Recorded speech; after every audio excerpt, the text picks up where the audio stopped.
Mateo capítulo 25. Continuamos desarrollando la serie que hemos venido estudiando, titulada Las verdades del reino en parábolas. La semana pasada inicié con esta parábola de los talentos y hoy vamos a dar la segunda parte. En Mateo capítulo 25, versículo 14, palabras de Jesús diciendo de la siguiente manera: porque el reino de los cielos es como un hombre que, yéndose lejos, llamó a sus siervos y les entregó sus bienes.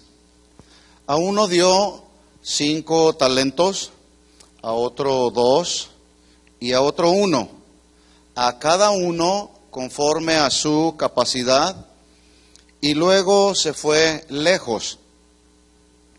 El que había recibido 5 talentos fue y negoció con ellos y ganó otros 5 talentos. Asimismo, el que había recibido 2 ganó también otros 2. Pero el que había recibido 1 fue y cavó en la tierra y escondió el dinero de su señor. Después de mucho tiempo vino el señor de aquellos siervos y arregló cuentas con ellos. Hasta ahí vamos a leer. Oremos. Señor, te damos gracias en esta tarde. Gracias por la oportunidad que nos das nuevamente de reunirnos en tu nombre, aprender de tu palabra, Señor, después de haberte adorado, después de haberte proclamado, después de haberte dicho cuánto te necesitamos y cuánto debemos, como hijos tuyos, confiar en ti toda la vida, Señor. Estamos aquí, Señor, en esta tarde dispuestos a que tú siembres en nuestro corazón la semilla de tu palabra, Señor. En el nombre de Jesús, háblanos y háblanos al corazón. Que tu palabra, que es viva, es eficaz, penetre hasta lo más profundo de nuestro ser interior, y de ahí en el ser interior se puedan producir cambios, los cambios que tu palabra, Señor, nos demanda que debemos hacer. Nos encomendamos, pues, Señor, a tu palabra, que es la única que tiene el poder para edificar nuestra vida, Señor. En el nombre de Jesús te lo pedimos. Amén. Amén. Sabe que para que una obra, una congregación inicie, se vaya desarrollando conforme pasa el tiempo, se necesita de 3 elementos fundamentales. Número 1, necesitamos el respaldo de Dios. Sin el respaldo de Dios, cualquiera puede hacer todos los esfuerzos que quiera, pero mientras no tenga el respaldo de Dios, nada va a funcionar, porque Dios no está obligado a respaldar algo que Él no ha propiciado. Entonces, toda obra del Señor requiere el respaldo de Dios. Número 2, requiere personas, es decir, Dios usa hombres y mujeres genuinamente llamados por Dios para establecerlos en su obra y que cada uno de ellos hagan la obra de Dios. Entonces, se necesita el respaldo de Dios, se necesitan personas como usted y como yo para hacer la obra de Dios, pero también, número 3, se necesita el dinero. También se necesita dinero para hacer la obra de Dios. Y cuando Jesús llama a sus discípulos, en Marcos capítulo 3, dice la Biblia que Él llamó a los que Él quiso. Primero llamó a 12 discípulos, uno lo traicionó. Pero Dios llamó a los que Él quiso, dice ahí la Escritura, para que estuviesen con Él y estando con Él fueran adiestrados por el Maestro de Maestros, que es Jesús. Y entonces, una vez ellos siendo adiestrados y capacitados por Jesús, dice que los envió a predicar y a sanar a los enfermos, no solamente a los enfermos de enfermedades físicas, sino de enfermedades del alma, para enviarlos a predicar y para enviarlos a sanar las enfermedades del cuerpo y del alma, pero también echar fuera demonios. Y todo esto se hace en función de personas que Dios respalda y a quienes Dios les da capacidades, talentos y dones, ¿verdad? Y es justamente de lo que está hablando Jesús aquí, y vamos a tratar de desarrollar esta parábola. Pero antes déjeme hacer una breve recapitulación de lo que hablamos la semana pasada. Dijimos que esta parábola, tanto la de los talentos como la de las 10 vírgenes, Jesús las está enseñando alrededor de todo un panorama escatológico con el fin de que sus discípulos comprendieran, 1, los acontecimientos futuros y 2, la necesidad de estar siempre preparados para el encuentro final con el Señor. ¿Cuántos saben que Jesús va a venir por segunda vez? ¿Y cuántos lo están esperando? Bueno, la Biblia dice que el tiempo kairos de Dios, es decir, o el tiempo perfecto de Dios, no el tiempo cronos en el que usted y yo nos movemos. El tiempo kairos, es decir, el momento exacto de la segunda venida del Señor, está reservado solamente para el conocimiento divino. Eso dice la Biblia. En Mateo 24:36 dice, pero el día y la hora nadie lo sabe.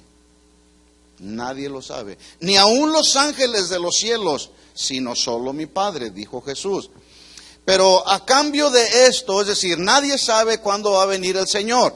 Sin embargo, en todo lo que es el capítulo 24 que vimos la semana pasada, estudiamos algunas de esas señales, Jesús, precisamente en todo ese capítulo 24, nos da serias advertencias a través de señales que dice ahí Jesús que todos veríamos suceder y que nos hablarían de que su segunda venida estaría muy cerca. Es decir, al momento que estamos viendo que esas señales están sucediendo, esto sería una clara evidencia y además una clara advertencia de que estaría muy próxima la segunda venida de Jesús. Y déjeme decirle una cosa. Muchas de esas señales que Jesús profetizó en Mateo 24, como son guerras, rumores de guerras, hambres, pestilencias, falsos profetas levantándose, todas esas y casi la mayoría de esas palabras proféticas que Jesús dio se han venido cumpliendo al pie de la letra, como nunca antes. Yo les decía la semana pasada que el hambre en el mundo está matando más personas que el SIDA, la tuberculosis y muchas otras enfermedades juntas. El hambre está matando más gente, ¿sí? Y hay mucha hambre en el mundo. Por lo tanto, entonces, esa palabra profética que Jesús habló, que serían advertencias para estar preparados para su segunda venida, ya las estamos viendo suceder. La pregunta es, ¿cuántos estamos listos? Hay dos aspectos importantes en la vida de todo creyente que están descritos en estas dos parábolas. Por ejemplo, en la parábola de las 10 vírgenes se habla del aspecto interior, que en la parábola de los talentos se manifiesta en el exterior. Es decir, en la parábola de las 10 vírgenes se describe la vida espiritual interior del creyente, representada por la presencia del aceite, y el aceite que simboliza la presencia del Espíritu Santo en la vida de un creyente. ¿Cuántos creyentes hay aquí nacidos de nuevo? Alguien no puede decir, yo tengo el Espíritu Santo si no ha nacido de nuevo. Necesitamos antes nacer de nuevo para poder decir con toda convicción, el Espíritu Santo está morando en mi ser. Entonces, en la parábola de las 10 vírgenes se describe ese aceite como símbolo de la presencia del Espíritu Santo, pero en la de los talentos, ahí se describe la diligencia y la responsabilidad que como hijos de Dios tenemos que desarrollar en nuestras actividades cristianas que se manifiestan de manera externa y que tienen que ver con nuestro testimonio. A veces yo escucho personas que dicen, yo no quiero saber nada del cristianismo porque todos los cristianos son una bola de hipócritas. ¿Todo por qué? Porque algunas ocasiones el testimonio, no de todos, pero de algunos cristianos es un testimonio que no es muy buen testimonio, ¿verdad? Razón por la cual algunos dicen o suponen que todos los cristianos son hipócritas. Yo pregunto, ¿todos son hipócritas? No. ¿Todos los pastores son iguales? No. Entonces, de tal forma que no es casualidad que en este mensaje de Jesús primero aparecen las señales de advertencia que nos hablan de la segunda venida de Jesús. En segundo lugar se habla de la parábola de las 10 vírgenes, que ya lo dije, habla de la presencia del Espíritu Santo en el ser interior, y luego la actividad exterior que tiene que ver con nuestras actividades en la vida cristiana y en la obra de Dios. representada a través de la parábola de los talentos. Se necesita pues la presencia de Dios por su Espíritu Santo para que entonces diligentemente podamos hacer la obra del ministerio. Y todos somos llamados a hacer la obra del ministerio. Ahora bien, sabiendo que la segunda venida de Jesús está muy cerca, debemos también estar conscientes que con esa segunda venida de Jesús, escuchen esto, seremos todos los hijos de Dios, seremos llamados a rendir cuentas de lo que nos fue entregado para administrar. ¿Sí está consciente de eso? Bueno, vamos pues ahí a analizar un poquito así la parábola de los talentos. Dice Mateo 25:14, porque el reino de los cielos es como un hombre que yéndose lejos llamó a sus siervos y les entregó sus bienes. Recordemos que Jesús siempre, o en la mayor parte de sus sermones, para que comprendieran quienes lo escuchaban, les hablaba por parábolas. ¿Qué es una parábola? Pues una parábola no es otra cosa más que establecer una comparación entre una cosa común de la vida diaria con el reino de Dios. Por eso es que aquí en 25:14 dice, el reino de los cielos es como un hombre que yéndose lejos. Déjenme leerle este versículo 14 del capítulo 25 en la versión Dios habla hoy, que nos va a parecer mucho más claro. Dice Mateo 25:14, versión Dios habla hoy. Sucederá también con el reino de los cielos como un hombre que, estando a punto de irse a otro país, llamó a sus empleados y les encargó que le cuidaran su dinero. Este mismo versículo en la versión Palabra de Dios para Todos dice diferente. Dice que les encargó que administraran su fortuna. ¿Sí?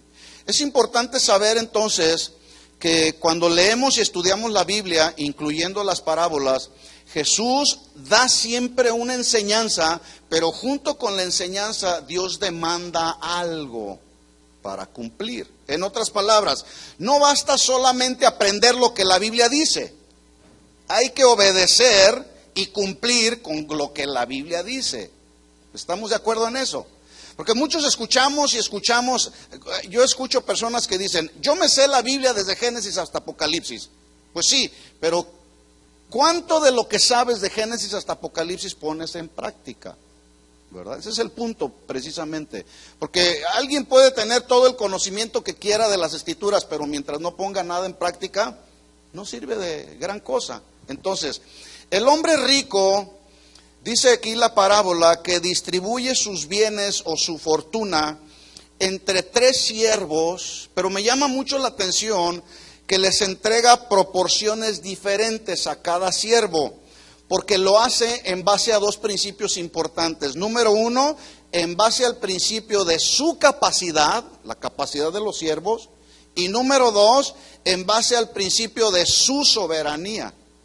Hay quienes le piden a Dios que les dé más cuando no tienen la capacidad para saber administrar más de lo que es su capacidad y de lo que es la voluntad de Dios. ¿De qué me sirve a mí pedirle a Dios, dame más para administrar de tus bienes si no tengo la capacidad y además no es su voluntad? Entonces, Pablo enseña respecto a la distribución de los dones espirituales, enseña este principio, el principio de la capacidad y el principio de su soberanía.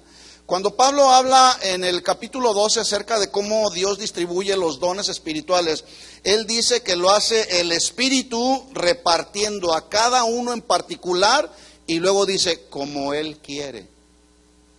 Como Él quiere. Como decía yo, Marcos capítulo 3, dice que Él escogió a 12 para que estuviesen con Él y escogió a los que Él quiso en su soberanía. ¿Por qué escogió a Pedro? ¿Por qué escogió a Mateo, un cobrador de impuestos? ¿Por qué escogió al mismo Judas que lo traicionó? Porque Él quiso.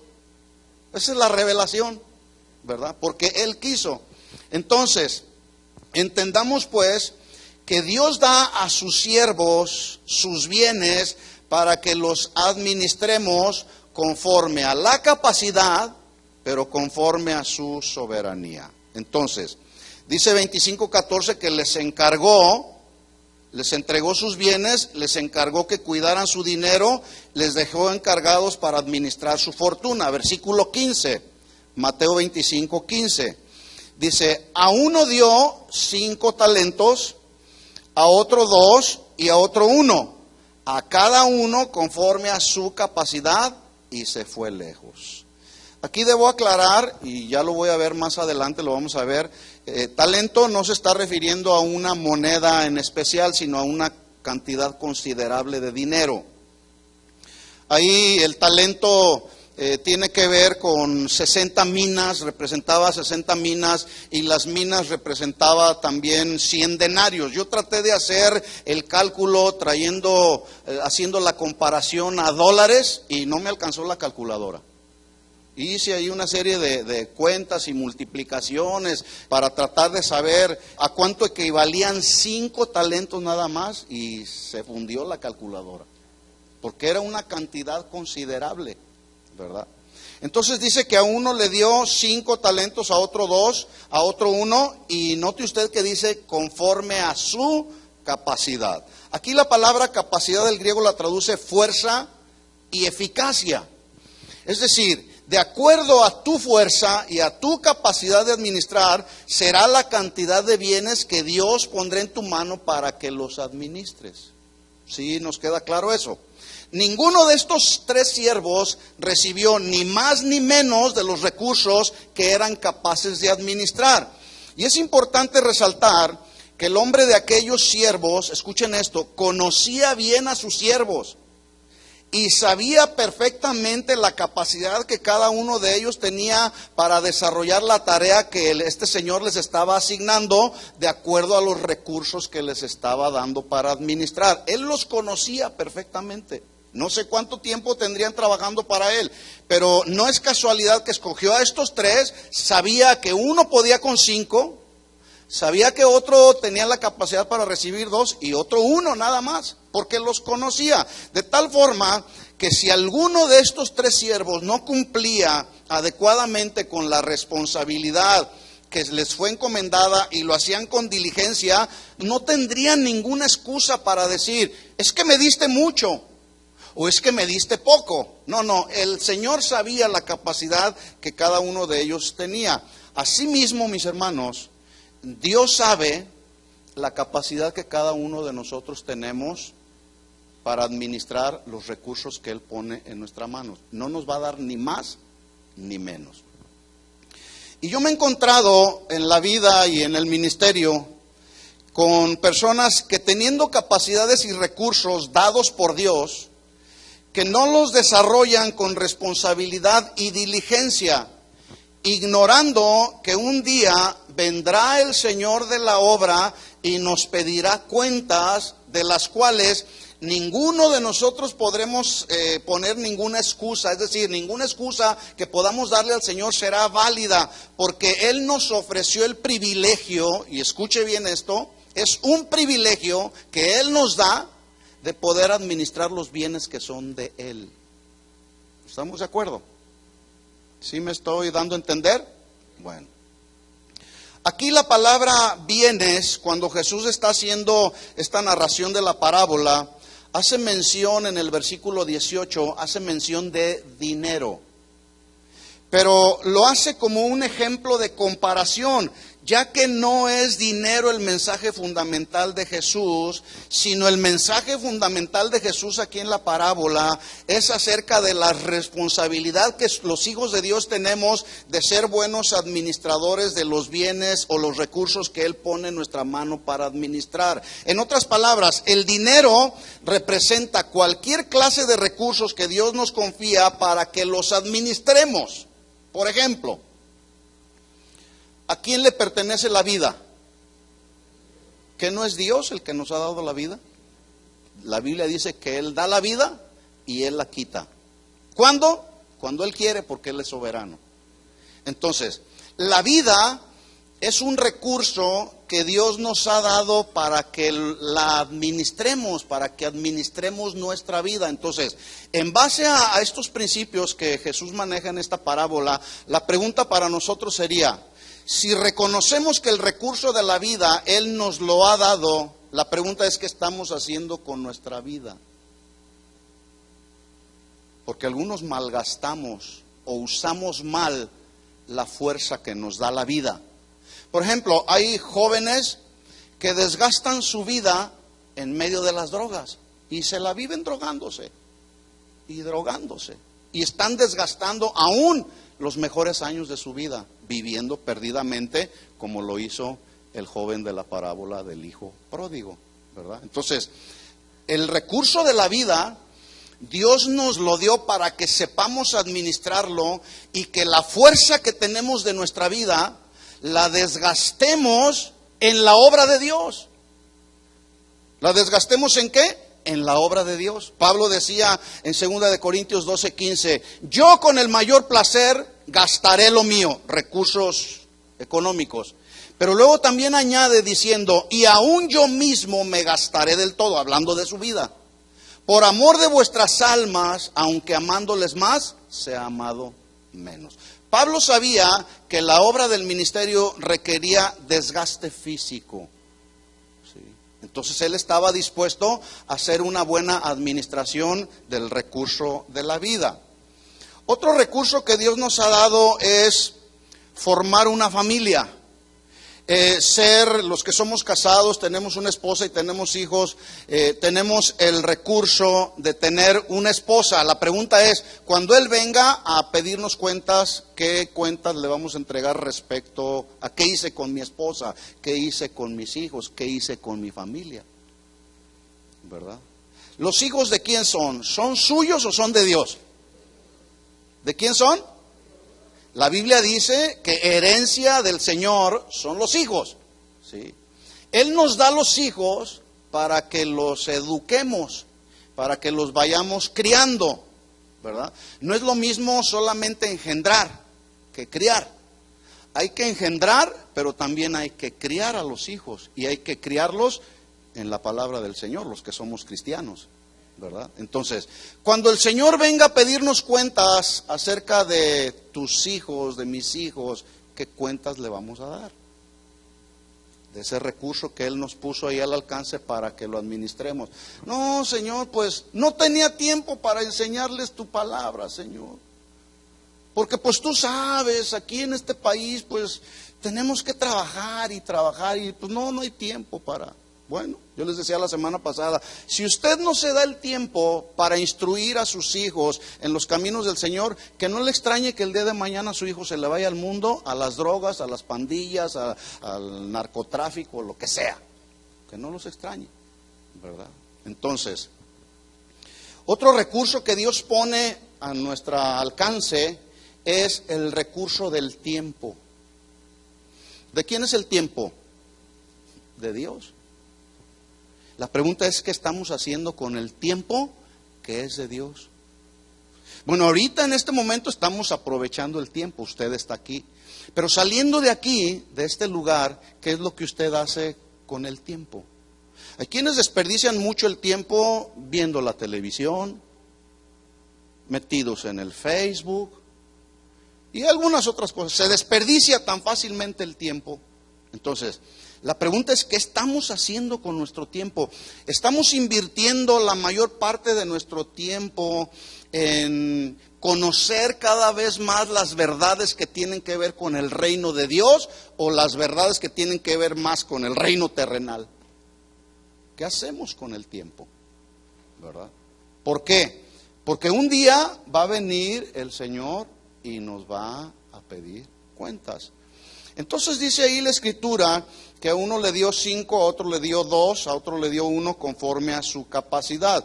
Dios en su soberanía da capacidades diferentes para áreas diferentes con el fin de que cada uno de nosotros seamos productivos de acuerdo a la capacidad que Él nos ha dado, sabiendo y estando conscientes que un día rendiremos cuentas al Señor. Si alguno de nosotros, a quien nos fue dado los recursos de Dios para administrarlos, fracasa en dar fruto en la tarea asignada, escuchen esto, el problema no está en el amo,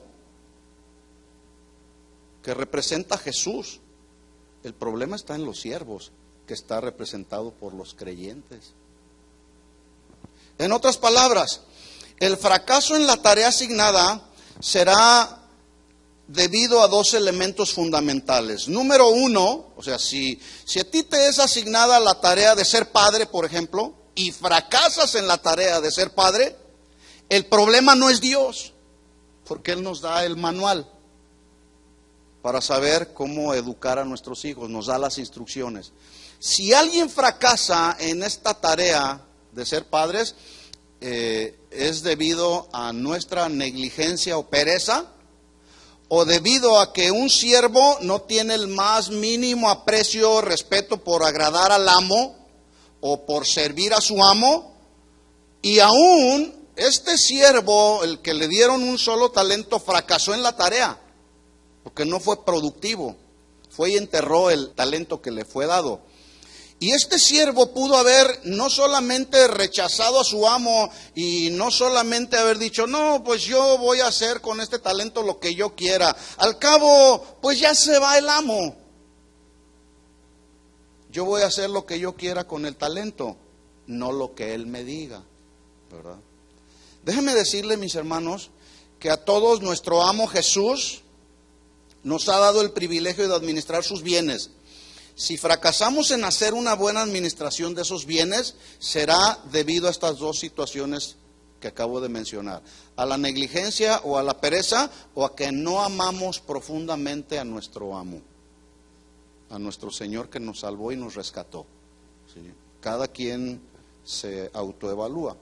Entonces, cuando Dios da capacidades, lo hace con el fin de que seamos productivos y fructíferos, pero no en el sentido material, mis hermanos, sino en el sentido espiritual.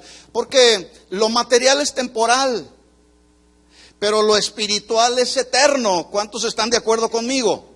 Lo material es temporal, lo espiritual es eterno. Eso no se acaba.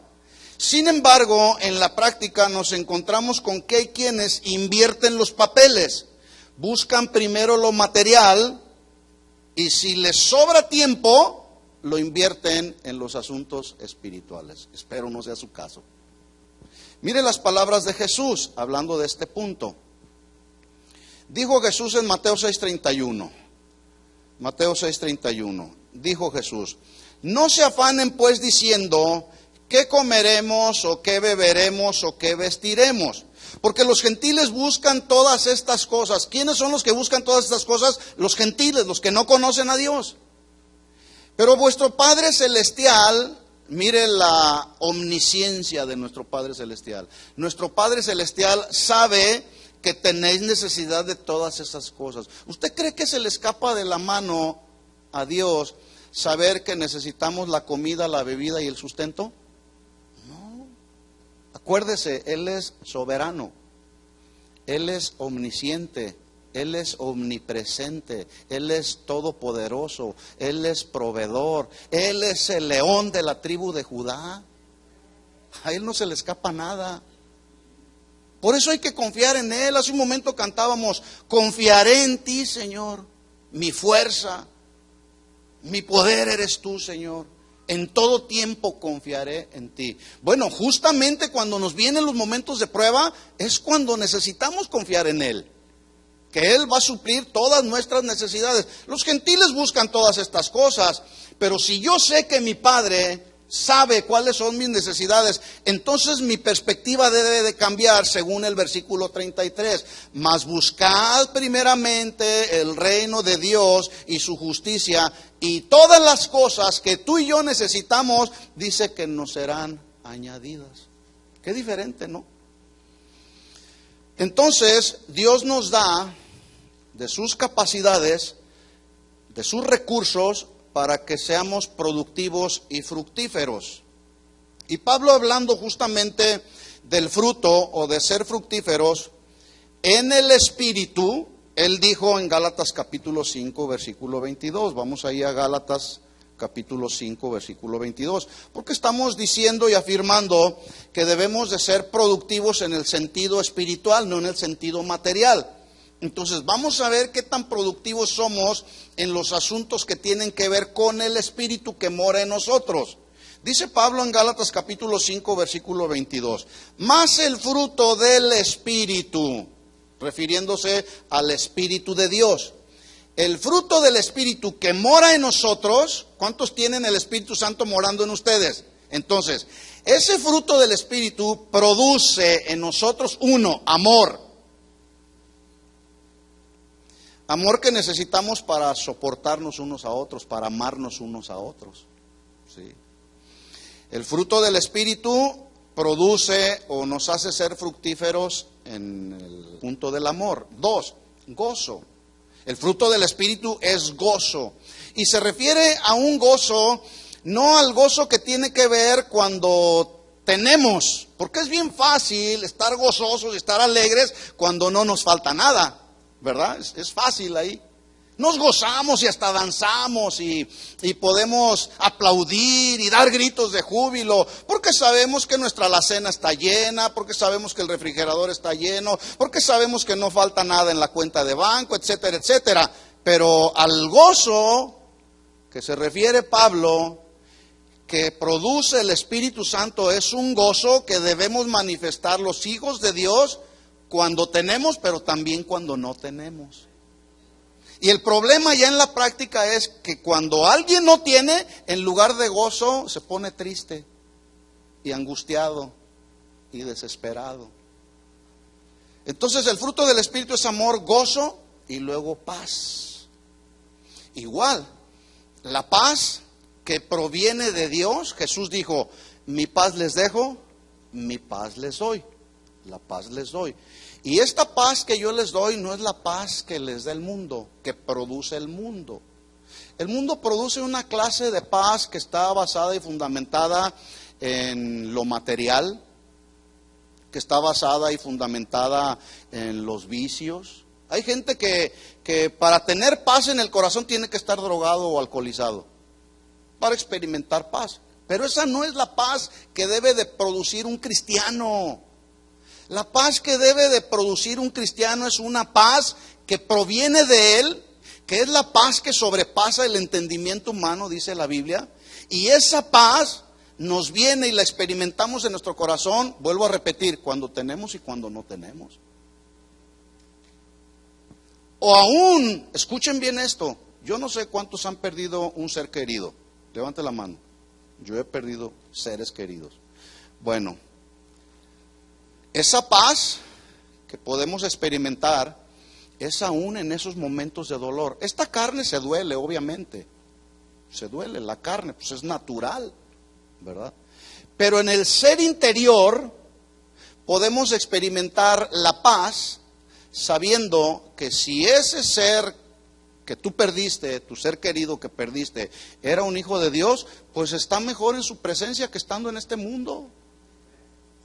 Yo les he platicado un testimonio, una ocasión, Dios me dijo, había una persona que había desahuciado la ciencia, tenía una enfermedad incurable y la ciencia dijo, te quedan 2 meses de vida. Entonces estábamos nosotros orando en el grupo de oración por esta persona y de alguna manera Dios nos hizo sentir, me hizo sentir en mi corazón, yo lo voy a sanar, tienen que ir a orar por él. Y fuimos un grupo de hermanos a orar por este hermano que había sido desahuciado por la ciencia. Y yo iba con un gozo tremendo porque yo sabía, Dios me había puesto en mi corazón que lo iba a sanar. Y oramos y llegamos ahí con el hermano y yo le dije con toda convicción y con mucha fe, le dije, hermano, ten paz, ten confianza, el Señor te va a sanar. Y el hermano se quedó gozoso, oramos por él y al día siguiente me llaman y me dicen, se murió el hermano. Y yo me desconcerté y volteé con el Señor y le dije, Señor, ¿qué no me dijiste que lo ibas a sanar? Sí, dice, ahora está en mi presencia, por lo tanto está sano de toda dolencia. Y a veces esos asuntos no los entendemos en nuestra humanidad limitada, porque son asuntos que tienen que ver y se tienen que discernir espiritualmente. Bueno, aun que hayamos perdido a un ser querido, si sabemos que es un hijo de Dios, vamos a poder experimentar la paz. Y esa es la paz que la produce el Espíritu de Dios que mora en nosotros. ¿sí? Pero también Pablo dice, hablando de lo fructífero que debemos de ser, que también el Espíritu produce en nosotros paciencia. Ay, ¿cuánto necesitamos paciencia? ¿Cuántos necesitan paciencia? Miren, en este momento yo sé que algunos de ustedes están siendo pacientes conmigo, pero también yo con ustedes. Y mutuamente, la paciencia es mutua, ¿verdad? Entonces necesitamos ser pacientes. Esta paciencia la produce el Espíritu Santo en nosotros. Y es justamente ese punto a lo que se está refiriendo Pablo, de nos entrega el Señor sus recursos para que seamos fructíferos en los asuntos espirituales, no en los materiales. Aquí no está hablando nada de lo material, sí lo alcanza a ver así. Paciencia, benignidad, bondad, fe. Necesitamos fluir en este fruto de la fe. ¿Cuándo hay que tener fe? Pues justamente cuando necesitamos activar nuestra fe, que es posiblemente cuando estamos pasando por algún tiempo de adversidad, de enfermedad o de necesidad. Necesitamos activar la fe que produce el Espíritu Santo en la vida de un creyente. Fe, y luego dice mansedumbre, templanza. Contra tales cosas, dijo Pablo, no hay ley. Así que alguien puede decir o asegurar que es fructífero y productivo en su trabajo, en los negocios, en la escuela, pero ¿de qué le sirve si no es productivo para con Dios? De hecho, se ven hermanos que son bien productivos en lo que hacen y muy eficaces, y se ve que son activos, pero no son productivos primero para con Dios. En su casa no son productivos como esposos, como padres o como hijos. ¿De qué le sirve? ¿De qué sirve? ¿Sabía usted que cuando Jesús regrese nos llamará a rendir cuentas? ¿De qué nos va a llamar a rendir cuentas? Pues si fuimos o no productivos en las tareas que Él nos asignó, ¿verdad? El asunto importante entonces, en lo que debemos de meditar fundamentalmente en la parábola, no es en cuánto tenemos, sino qué hacemos con lo que tenemos. Y que debemos estar conscientes que con lo que tenemos, que es de Él, ¿sí?, que no lo obtuvimos nosotros, fue provisto por Él, ¿qué estamos haciendo con lo que Él nos proveyó? ¿Sí? Porque dice ahí el versículo 14 que llamó a sus siervos y les entregó sus bienes. No eran los bienes de los siervos, ¿verdad que no? Eran los bienes de Él. Entonces, debemos estar conscientes que son los bienes de Dios, no son nuestros. ¿Cuántos saben que nosotros solamente somos mayordomos? No somos dueños. Y cuando no entendemos eso, entramos en un conflicto aquí en nuestra mente y en nuestro corazón. Porque queremos agarrar más de lo que es debido, pensando y suponiendo que somos los dueños. No, somos solamente administradores de todos los recursos que Dios pone en nuestra mano. Si no tenemos esta perspectiva aquí en nuestra mente y en nuestro corazón, vamos a tener problemas en la vida cristiana. Y el ejemplo lo vemos, nomás por mencionar un ejemplo, en la vida del rey David. Vamos a Primera de Crónicas capítulo 29, por favor.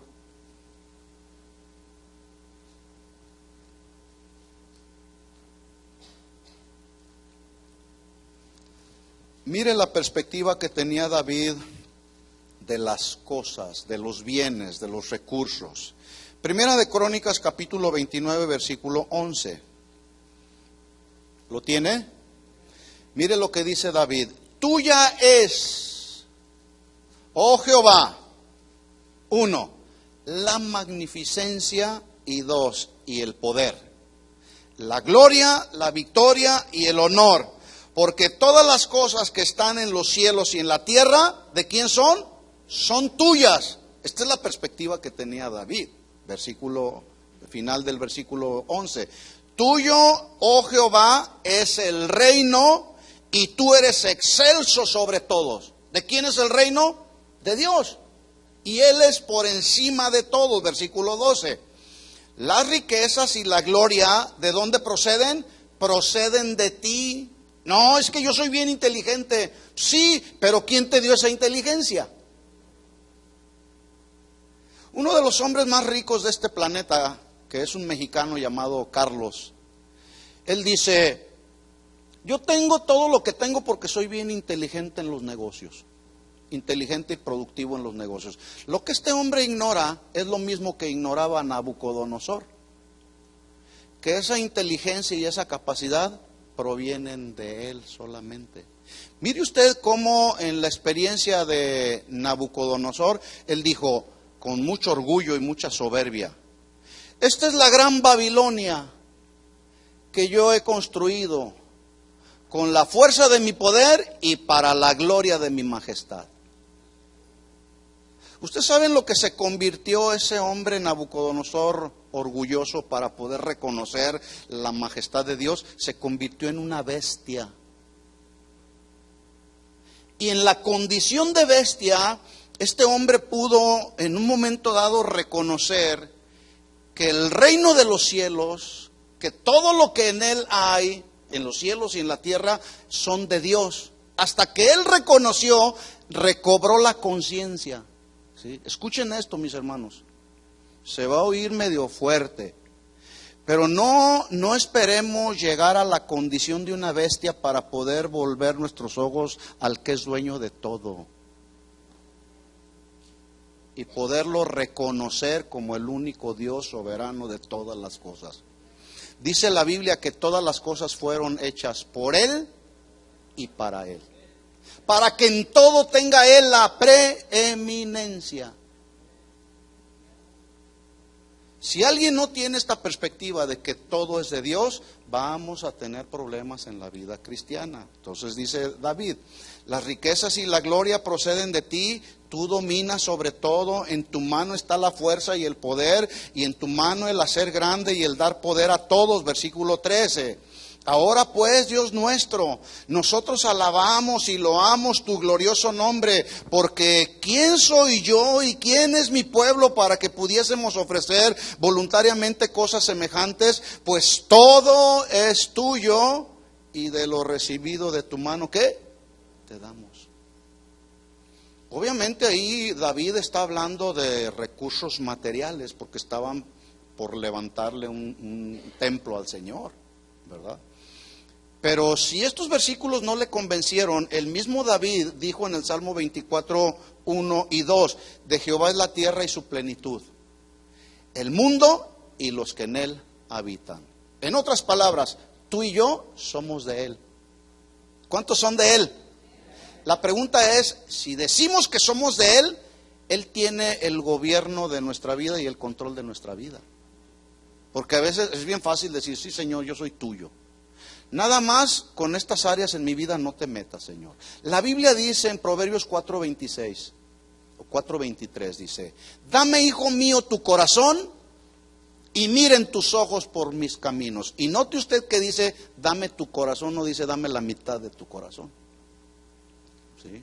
Dame tu corazón para que entonces nuestros ojos puedan mirar los caminos del Señor. Yo estoy convencido que algunos de nosotros no vemos por los caminos del Señor porque nuestro corazón está dividido, solamente le hemos entregado la mitad. ¿Cómo queremos ver los caminos del Señor si no le entregamos completamente el corazón al Señor? Entonces dice: de Jehová es la tierra y su plenitud y el mundo y los que en él habitan, porque Él la fundó sobre los mares y la afirmó sobre los ríos. Así que no es cuánto tienes, sino qué haces con lo que tienes. ¿Está claro el principio? Bueno, a uno dio 5, a otro dio 2 y a otro dio 1 conforme a su capacidad, y se fue lejos. Talentos que Dios repartió. Aquí la palabra talento es una palabra del griego que tiene varias traducciones. Una, es una balanza que sostiene dos diferentes tipos de peso. Una balanza, en un lado está un tipo de peso y en otro lado está otro tipo de peso, y se hace una balanza. Pero también talento tiene que ver con una suma importante de dinero. Ahí se ve muy poquito en la pantalla, pero tiene que ver con una suma considerable de dinero. Pero también talento habla de llevar, de cargar, pero también habla de producir, ¿sí? Talento, según el diccionario de la Real Academia Española, habla de que un talento es muy diferente a lo que acabo de mencionar, que dice el griego. El talento, según el diccionario, es la capacidad intelectual que tiene una persona. Capacidad intelectual. ¿Cuántos tienen una inteligencia? Dios nos dio una inteligencia para obrar inteligentemente en todo lo que hacemos. Pero también talento es la o las aptitudes que tiene una persona para desarrollar una función o una ocupación. Todos y cada uno de nosotros tenemos una inteligencia, tenemos aptitudes para desarrollar la actividad o la función que tú desarrollas a diario, ¿verdad? Entonces, por ejemplo, el que es plomero, pues tiene la inteligencia y tiene la habilidad para desarrollar, tiene la aptitud para desarrollar la capacidad que le fue encomendada. Pero escuchen esto, de repente decimos, wow, qué tremendo talento tiene. Por ejemplo, en la música, qué tremendo talento tiene en la música. ¿No será mejor decir, qué tremendo es el talento que Dios le dio a esa persona en la música? ¿No es mucho mejor eso? Porque ya dijimos que todo es de Él. Los recursos y los bienes son de Él. Así que lo que tienes, la aptitud que tienes para desarrollar la función, Él te la dio. Y se va perfeccionando en base a la práctica. Talento en el Nuevo Testamento se refiere a una medida de peso de un alto valor. Ya lo dije también, a una suma de dinero considerable.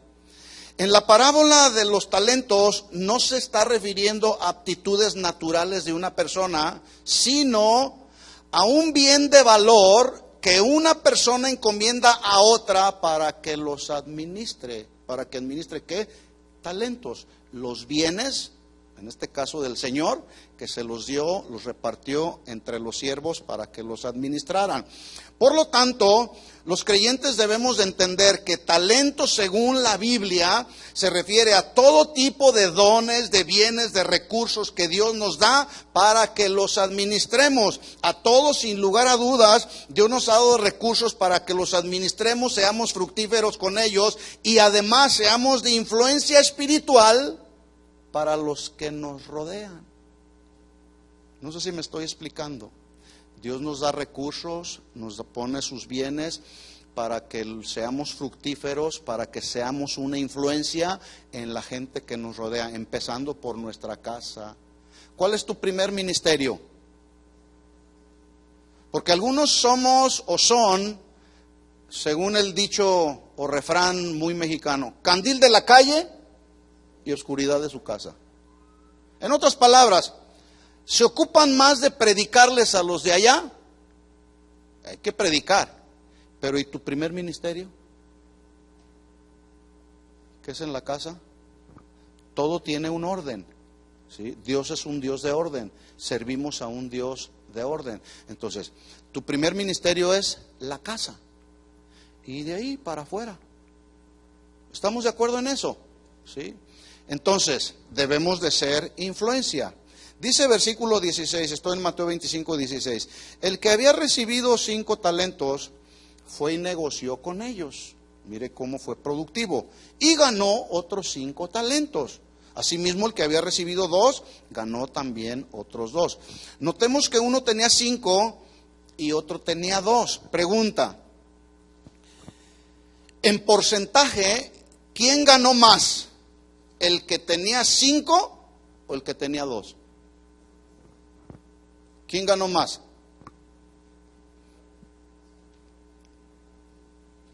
Les pregunto. ¿El que tenía 5 o el que tenía 2? Los dos ganaron el 100%. El que tenía 5 ganó el 100% y produjo otros 5. Al que le dieron 2, negoció con ellos y produjo el 100% de ellos, que fueron otros 2, ¿verdad? Bueno, estos 2, aquí está la enseñanza. Los 2 ganaron exactamente lo mismo, lo cual significa que el 100% de su capacidad ellos la desarrollaron en la tarea que se les encomendó y se reflejó en lo que produjeron, es decir, en el fruto. En otras palabras, cuando usted y yo damos el 100% de las capacidades que Dios nos ha dado, que ha puesto a nuestro alcance para administrarlas, se va a ver reflejado en el 100% de nuestros frutos. No sé si me explico. Por ejemplo, cuando Jesús vino a dar su vida en la encomienda del Padre, Jesús se dio al 100% a la tarea que le encomendó el Padre, ¿sí o no? Sí. ¿Cuál fue el fruto? Bueno, la salvación y la redención de todos aquellos que han creído en Él, como usted y como yo. ¿Sí? Entonces, porque ahora, ¿usted es 100% salvo o 50% salvo? 100% salvos. Porque Jesús dio el 100% a la tarea. Él nos entregó el 50%. Y su 100% dio como resultado el 100% de mi salvación. Yo pensé que iba a gritar de júbilo. Bueno, en base a ese 100% de nuestra salvación, Él dice, ok, te voy a dar de mis recursos. ¿Qué tenemos que hacer con los recursos de Él? Poner el 100% de nuestra capacidad para ser fructíferos y productivos en lo espiritual al 100%. Porque un día el Señor va a venir a pedirnos cuentas. ¿Y qué cuentas le vas a decir? No, Señor, pues nada más le puse el 50, Señor. Es más, hay matrimonios que dicen, le dice el varón a la esposa, tú pones el 50 y yo el otro 50 y hacemos el 100. No, no es así.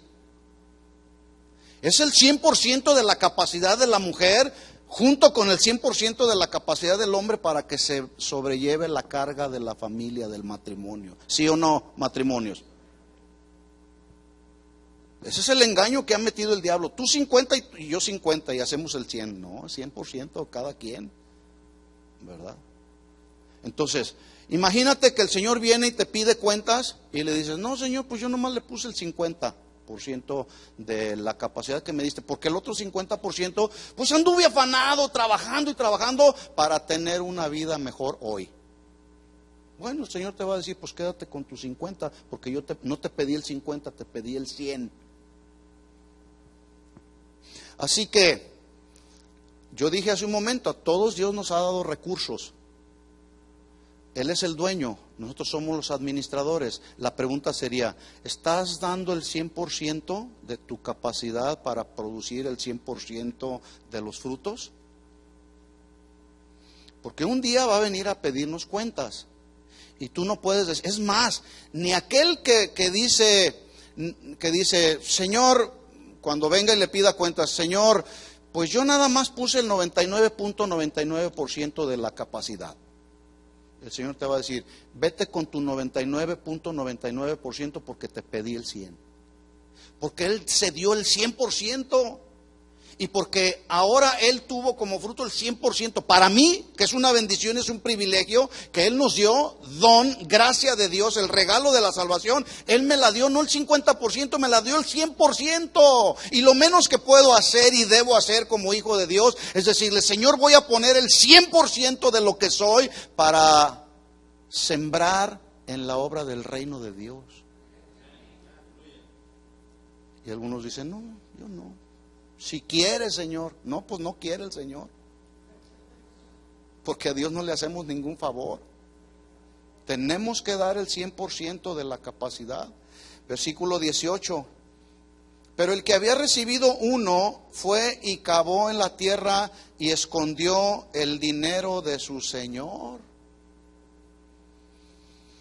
Cuando yo leo este versículo, yo me puse a pensar, ¿cuál sería la razón por la cual este siervo escondió el dinero de su señor? Hay varias razones.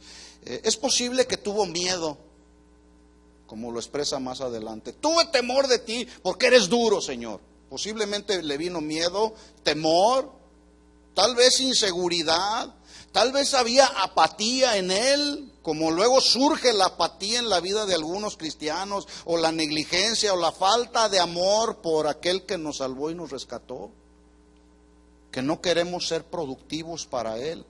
Yo estoy convencido que hay creyentes a quienes Dios les ha dado una gran aptitud para desarrollar una tarea, pero al ser dominados por una mala actitud, como lo puede ser el conformismo, el orgullo, la negligencia, no se entregan al 100% a la obra de Dios. No sé si me expliqué. ¿Sí? Tienen el 100% de las aptitudes, pero hay una gran actitud, y las actitudes surgen aquí en el corazón. Hay una gran mala actitud que dice, no, sí, yo sé que Jesús dio todo por mí, pero es mi vida y yo voy a hacer con mi vida lo que yo quiera. ¿Y qué? ¿A quién le importa? Así dicen algunos jóvenes, no de aquí, de otros lugares, ¿verdad? Pero escuchen esto, jóvenes, adultos que están aquí, un día va a venir el Señor y nos va a pedir cuentas a todos. Las señales ya las estamos viendo. ¿Sí? Mire lo que dice Santiago capítulo 4, versículo 17. Si no alcanza a abrirlo, se lo voy a leer. Le prometo que ahí está. Santiago 4, 17. Mire lo que dice, El que sabe hacer lo bueno y no lo hace, ¿qué? Le es pecado. ¿Qué es un pecado? Bueno, pues es un pecado es todo aquello que ofende a Dios. ¿Sí? Todo aquello que atenta contra los atributos de Dios. La falta de fe es pecado. ¿Sí o no? Dice, todo aquel que sabe hacer lo bueno y no lo hace, le es pecado. Aquí la palabra hacer se traduce producir. Y bueno se traduce valioso, virtuoso, lo que es honroso y respetable. Por lo tanto, entonces, podemos leer el versículo de la siguiente manera. El que sabe producir lo que es valioso, virtuoso, honroso, respetable y no lo produce, es un pecador. Ay, hermano, no ofenda. No, yo no. Eso es lo que dice la Biblia. Y no podemos quitar ese versículo de la Biblia, Santiago 4:17. ¿O sí lo podemos quitar? El que sabe hacer lo bueno, el que sabe producir las cosas que son virtuosas, honrosas, que agradan a Dios y no las hace, dice la Biblia, no lo digo yo, es un pecador. Ahí están muy serios.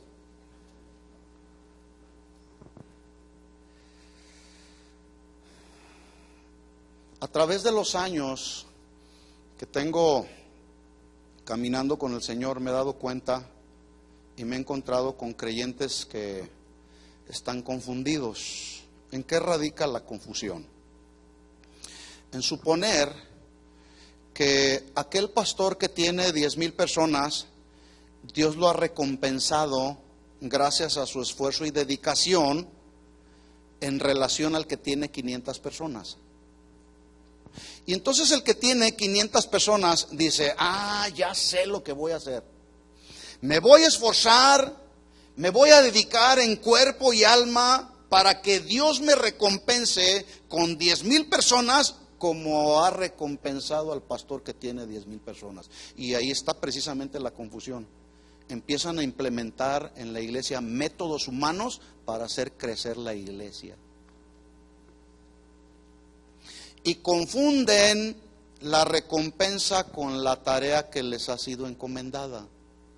Hace tiempo escuché a alguien decir una gran verdad. Tener 10,000 personas no es una gran recompensa, es una gran responsabilidad, porque un día los pastores vamos a rendir cuentas. O sea, no es nomás decir, ¡wow! ¡Qué tremendo! ¿Cómo Dios lo quiere aquel pastor que tiene 10,000 o 25,000 personas? ¿Cómo Dios lo ha recompensado? No, más bien hay que decir qué gran responsabilidad tiene ese hombre con 10,000 personas, porque un día va a venir el Señor y nos va a pedir cuentas. Bueno, por lo menos eso es lo que dice la Biblia. Y la Biblia dice en Hebreos 13:17 que este versículo está escrito por el autor de los Hebreos en el contexto de los deberes cristianos, Por lo tanto, es un deber de los cristianos. Hebreos 13:17 dice, obedecer a vuestros pastores y sujetaos a ellos, siempre y cuando esos pastores prediquen y estén comprometidos con la palabra de Dios. Usted no está obligado a someterse y a obedecer a un pastor hereje, ¿o sí? O un pastor que le esté manipulando y le esté malinterpretando la palabra. No, no. Hay que obedecer a los pastores y sujetarnos a ellos siempre y cuando nos están enseñando la sana doctrina. Entonces dice, obedecer a vuestros pastores, sujetados a ellos, porque ellos velan por vuestras almas, como quienes han de dar cuentas, para que lo hagan, y mire cómo dice, para que lo hagan con alegría y no quejándose, porque esto no es provechoso. Déjeme decirle que el día que Dios me llame a cuentas, yo quiero darle cuentas con alegría. Porque he escuchado pastores que se quejan de las ovejas y dicen, se me hace que en lugar de ovejas yo tengo un rebaño de cabritos. Y se quejan de la gente, se quejan de las ovejas, por diferentes razones. No vamos a entrar en los detalles, ¿verdad? Entonces, el que había recibido uno fue y cavó en la tierra y escondió el dinero de su señor. Tal vez la razón por la cual lo escondió fue por inseguridad, o por alguna situación que había aquí en el corazón. Simplemente él dijo, no, yo no voy a hacer lo que hicieron los demás, yo lo voy a guardar. Una de las cosas que debiéramos hacer, pero que poco se hacen en la obra de Dios, con los dones y los recursos que Dios nos ha dado, es ayudarnos unos a otros, impulsarnos unos a otros para que la obra de Dios sea edificada. Para que la obra de Dios sea, ¿qué? Edificada. Esto reconociendo que en la Biblia dice que somos un cuerpo en Cristo. Por lo menos esta fue la analogía que hizo Pablo en Efesios capítulo 4, versículo 16. Se lo leo así rápido. Dice Pablo, de quien todo el cuerpo, bien concertado y unido entre sí, por todas las coyunturas que se ayudan mutuamente. ¿Sabe cuál es la función de las coyunturas en el cuerpo humano? Crear, primero, unión entre un hueso y otro, y crear también flexibilidad entre un hueso y otro. Entonces Pablo estaba haciendo una justa analogía. Decía, de quien todo el cuerpo unido entre sí por las coyunturas que se ayudan mutuamente según la actividad propia de cada miembro, recibe su crecimiento para ir edificándose en amor. Por lo tanto, entonces, mis hermanos, es importante ayudarnos, impulsarnos unos a otros, reconociendo que somos un cuerpo en Cristo. Y a veces lo que sucede en la práctica es, pues si aquel está herido, pues hay que siga con su herida. Si aquel está dañado, pues ahí que a ver qué pasa con él, ¿sí? Alguien dijo en una ocasión que los engranes más pequeños, que parecen más insignificantes, son los que impulsan a los engranes más grandes. Está interesante la ilustración, porque a veces hay unos engranitos así de pequeños, y dicen, no, pues es muy insignificante, ¿qué va a poder hacer ese engrane pequeño en relación a uno grande? Bueno, los engranes pequeños son los que impulsan a los engranes más grandes. Pablo lo dijo de otra manera en la Biblia. Pablo dijo, mas ahora Dios ha colocado en los miembros del cuerpo de Cristo, Dios los ha colocado como Él quiso. Porque si todos fueran un solo miembro, ¿dónde estaría el cuerpo? Pero ahora son muchos los miembros, pero el cuerpo es uno solo. Ni el ojo puede decir a la mano, no te necesito, ni tampoco la cabeza a los pies, no tengo necesidad de vosotros. Y mire cómo dice ahí, antes bien, los miembros del cuerpo que parecen más débiles son los más necesarios. La uña del pie izquierdo, la uña pequeña de su dedo más pequeño del pie izquierdo es necesaria para que funcione el cuerpo. Yo les he puesto esta ilustración en otro tiempo. Si usted quisiera quitarse un miembro de su cuerpo que a usted le parece que no es necesario, ¿cuál se quitaría? Que tal vez le parece insignificante. Yo no sé cómo hay algunos que, bueno, hoy está este mundo, yo les digo a mis hijos, este mundo está de cabeza, ¿verdad? Se quitan, se ponen, bueno, tantas cosas. Algunos hasta se ponen cuernos, se marcan el cuerpo. se perforan el cuerpo. Está el mundo hecho de cabeza, ¿verdad? Se quitan y se ponen.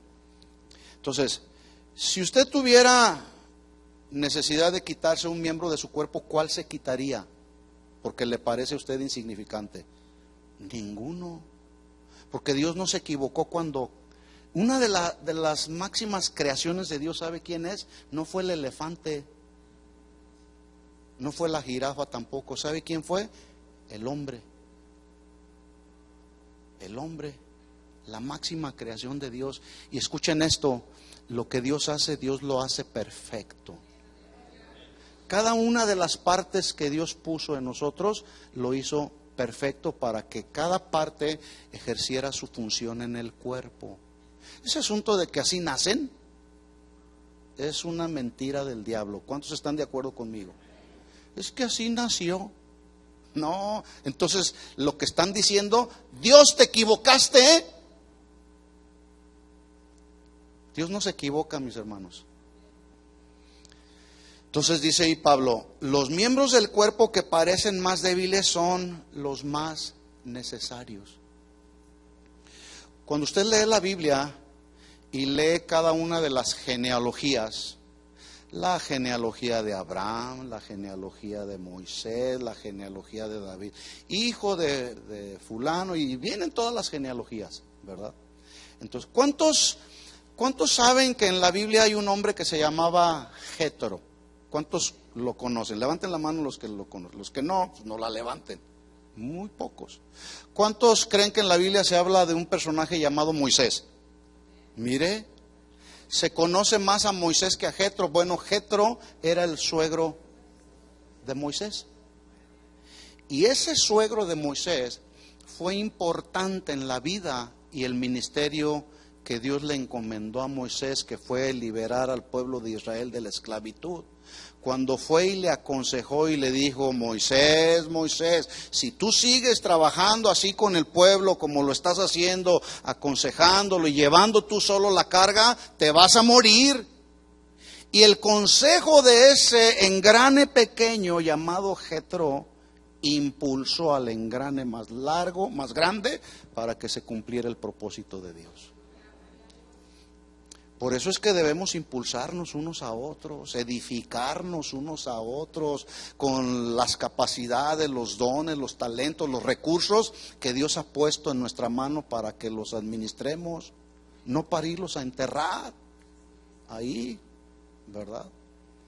¿Cuántos, pudiendo ser los padres que debemos de ser, enterramos ese don que Dios nos dio para ser padres y no lo ejercemos, ¿verdad? Dice entonces este hombre que le dio un talento, tuve miedo y escondí el talento en la tierra, aquí tienes lo que es tuyo. Bueno, este hombre está en la condición de muchos dentro de la iglesia, que pudiendo ser fructíferos en la obra de Dios, esconden los talentos que Dios les ha dado. Pudiendo ser un buen esposo, se entierra su deseo de ser un buen esposo o una buena esposa. Muchos pudiendo ser buenos padres, esconden la capacidad para ser buenos padres. Muchos pudiendo ser buenos creyentes y buenos servidores, simplemente esconden y entierran el don y no son productivos en la obra de Dios. ¿De qué sirve? Pues ya fui a la iglesia, sí, pero no estás siendo productivo. Estás ahí nada más sentado. Ahora en la mañana que estuvimos allá, en Anaheim, pues yo creo que Dios le habló a la hermana que se acercó conmigo y me dijo, hermano, ya me cansé de estar sentada. Yo espero que este mensaje que usted está escuchando esté haciendo algo aquí en su corazón y también se canse de estar sentado y con los brazos cruzados. Y algunos hasta durmiéndose. Versículo 26, estoy en Mateo 25, 26, vamos ya a terminar. Respondiendo su señor le dijo, siervo malo y negligente. Ay, yo no quisiera estar en sus zapatos. ¿Sabe cómo se traduce siervo malo y negligente? Siervo malo y perezoso. Flojo. ¿Se acuerda cuando Jesús dijo, vio a las multitudes desamparadas y dispersas como ovejas que no tienen pastor? Voltea con sus discípulos y les dice, a la verdad la mies es mucha y los obreros pocos. Y alguien dijo por ahí, los pocos son flojos. Y yo les he dicho en otras ocasiones, a los flojos ni el diablo los quiere. Por flojos. No les sirven para nada. Entonces a este le dijo, siervo malo y perezoso, flojo. ¿Sabías que ciego donde no sembré y que recojo donde no esparcí? Por tanto debías haber dado mi dinero a los banqueros y al venir yo hubiera recibido lo que es mío con los intereses. Quítenle pues el talento y dénselo al que tiene 10 talentos, porque al que tiene le será dado y tendrá más, y al que no tiene aún lo que tiene le será quitado. Y al siervo inútil echadle en las tinieblas de afuera, donde será el lloro y el crujir de dientes. 3 tipos de siervos con 3 diferentes capacidades, o mejor dicho, a quien se les distribuyeron según su capacidad, 1, 5, 2 y 1. La pregunta es, ¿de cuáles eres tú? ¿Del que le dieron 5 y fue productivo y produjo otros 5, dio fruto otros 5, el que fue 2, o del que se le dio 1 y no hizo nada? Cada uno. ¿Entendió el mensaje? ¿Ya se cansó de estar sentado? Yo no me he cansado de estar parado. Más yo puedo todavía predicar, todavía tengo más. 1 hora más. Pero algunos ya están viendo el reloj. Mire, y se lo voy a anticipar de una vez. Ya no vamos a estar viendo el reloj. Acabo de estar en una congregación, hermanos, en Nueva York, y fue un servicio de más de 3 horas. Más de 3 horas. Donde la gente estaba en momentos de adoración con el hermano Juan Radamés, no sé cuántos lo conocen, pero ahí estuve. Y la gente estaba adorando a Dios y yo no veía que estaban viendo el reloj. Yo me sorprendí porque aquí a veces somos tan cuadrados que decimos de tales horas a tales horas alabanza y adoración, de tal minuto a tal minuto ofrendas y esto y aquello, y de tales horas a tales horas la predicación. Y de repente yo estaba sorprendido, ¿no? Y ya habían pasado 2 horas y ni cuenta me había dado. Cuando veo el reloj eran 9:30 de la noche, 9:30, y todavía no empezaba yo a predicar. Yo dije, se me hace que ya no voy a predicar, se me hace que ya me fracturaron ahí. No. Y todavía el hermano hizo un llamado, pasaron muchos hermanos, fueron ministrados después de la alabanza y la adoración, y hasta entonces pasé yo a predicar, y prediqué más de 1 hora, y los hermanos ahí estaban. ¿Se puede usted imaginar en una ciudad como Nueva York, una ciudad tan rápida, donde toda la gente al día... Usted ha visto como para un lado y para otro la gente, los autos, las luces, todo. O sea, se vive todavía más a prisa que acá en el sur de California. Pero la gente estaba ahí disfrutando un momento de adoración al Señor, porque ellos han entendido lo que dice Romanos 12:2. 12:1 y 2, no os conforméis a este siglo, sino más bien renovaos en vuestro entendimiento, ¿sí? Que vuestro culto sea un culto racional, ¿sí? Que le ofrezcamos a Dios nuestra vida en sacrificio para Él, como culto racional, no un culto irracional. Se trata de Él, venimos a adorarlo a Él, y como Él es el dueño del tiempo, pues vamos a seguir predicando 1 hora más. ¿Cuál es el problema? ¿Verdad? Algunos están con una risa bien nerviosa. Y dicen, mejor que ya se calle porque ya me quiero ir a comer. No se preocupe, ya nos vamos. Pero entendiendo este principio, entendiendo que Él es el dueño de todo y de lo recibido de su mano, hermanos, vamos a ser más diligentes y demos lo mejor de nosotros, el 100% de nuestro tiempo para el Señor. 100%. de nuestro tiempo, desde el primer momento en que abres tus ojos. Señor, gracias por tu presencia, gracias por la oportunidad que me has dado de ver la luz de este nuevo día. Y vamos a invertirle tiempo al 100% para el Señor. Si sirves en algún ministerio aquí dentro de la congregación, da el 100%. Si vas y trabajas allá y te desgastas, da el 100%. Pero no se te olvide sembrar en el reino de Dios. ¿De acuerdo? ¿Entendió el mensaje? Oremos. Si se quiere poner de pie, está bien. Si se quiere quedar sentado, también está bien. Lo más importante en todo esto del mensaje es lo que Dios habló a tu corazón. Y de eso que Dios habló a tu corazón, lo más importante es la respuesta que tú le vas a dar a Él. Señor, tu palabra ha sido tan claramente establecida, Señor, que no hay el lugar para la duda. Ahora sabemos, Señor, que en tu gracia, en tu misericordia, nos diste el privilegio de ser administradores de los recursos que son tuyos y que tú pones en nuestra mano para que seamos productivos. Perdónanos, Señor, si no hemos dado el 100%. Tú te diste al 100% para darnos el 100% de la salvación. Perdónanos, Señor. Pero a partir de hoy, Señor, queremos ser diligentes, no negligentes. Queremos también ser productivos, Señor, no improductivos.